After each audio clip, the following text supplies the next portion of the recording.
Hello, I'm very happy to be able to speak to you today on World Ocean Day because we are at an important inflection point in our fight against the twin crises, the biodiversity crisis and the climate crisis. Indeed, both of these crises are inextricably linked to one another. We not only need to solve the climate crisis in order to protect nature, we have to protect nature in order to solve the climate crisis. As global temperatures continue to increase, the impacts of those higher temperatures in the ocean on the ocean itself, including its marine wildlife and the people that depend on the oceans, underscore our urgent need to act in ways that will effectively protect the ocean. After all, every day we're continuing to pump 162 million tons of global warming pollution, the greenhouse gas emissions, into the atmosphere as if the atmosphere was an open sewer. Look at this image behind me here. That thin blue line is the thin oxygen-rich shell of air surrounding our planet. It's blue because the oxygen refracts blue in the light spectrum.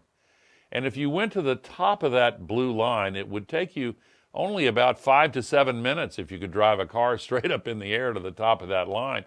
And you couldn't breathe anymore if you got higher than that without oxygen equipment. But at the top of that blue line, all of the global warming pollution is below you. And it lingers there, an average of about 100 years per molecule, and it traps heat.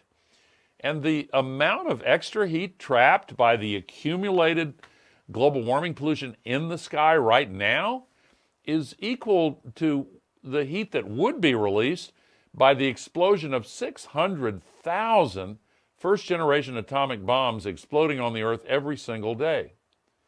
Now, where does that heat go? Well, we feel it ourselves, but ultimately, 93% of that extra heat that we're trapping goes into the ocean.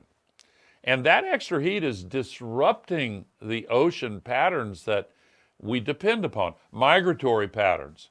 It's causing mass coral bleaching events. It's fueling much stronger deadly storms, filling up much larger atmospheric rivers with the extra evaporation of water vapor into the sky. And when those atmospheric rivers come over the land, we get these rain bombs and the flooding and mudslides. And of course, it's happening all over the world. Every night on the TV news is like a nature hike through the book of Revelation. Now, it brings me to Ireland. With 10 times more of your national territory at sea surrounding Ireland than the territory you actually have on the land itself, obviously, Ireland has an outsized need to protect and steward the health of your surrounding waters. The commitment Ireland has made to protect 30% of its waters by 2030 mirrors Ireland's outstanding leadership on environmental protection and in the efforts to solve the climate crisis. But now's the time to transform the words and pledges and promises into meaningful action.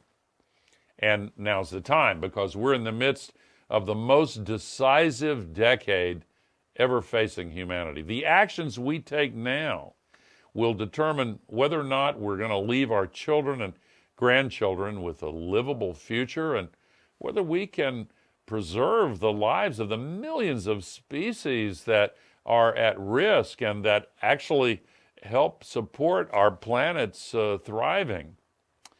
Well, last December, world leaders recognized this urgency when they all gathered in Montreal and made a commitment to a global goal of protecting 30% of both land and sea by 2030. Ireland was a true champion for this agreement and now has the opportunity to lead the way in turning this ambitious goal into a global reality. Very exciting prospect. And of course, the seas surrounding Ireland have helped to sustain the Irish people for thousands of years.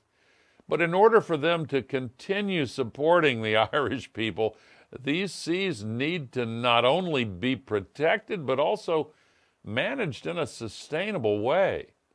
With collaborative policymaking that provides clear guidelines for marine protected areas, these unique ecosystems can continue to thrive alongside the people and the businesses that depend on them. And so I encourage anyone who cares about the ocean, the climate crisis, and the future of our planet to speak out and make your voices heard. Now is the time. And at times, political will on these issues can feel difficult to muster. Believe me, I know. But always remember this important truth. Political will is itself a renewable resource, and no people are better able to renew it than the people of Ireland. Thank you.